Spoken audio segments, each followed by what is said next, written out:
Tingnan nyo mga pre. Ang ganda ng mga piyesa ni Kimbo dati. Mga year 2000, panahon ng year 2000. Yan.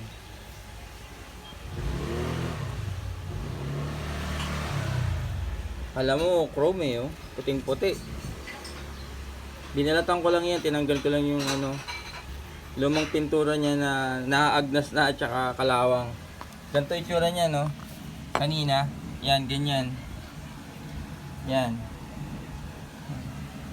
Makina din ng ko to, ng isang makina rin to ng ng Dink 150LX. Ito 150LX din.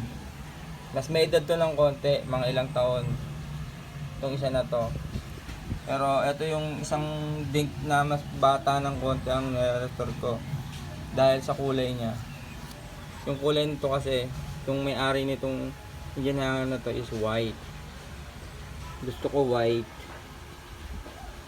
Gusto rin ng anak ko white. Kaya inuna ko i-restore tong white. Ayan, pinapakita ko lang sa inyo kung gaano kaganda yung mga bakal ni Kimco dati. Yan. Ang ganda, puting-puti. Nakakalain mo ba naman na ganyan itsura niya kanina pag natanggal mo yung pintura at saka yung kalawang, ganito na itsura, di ba?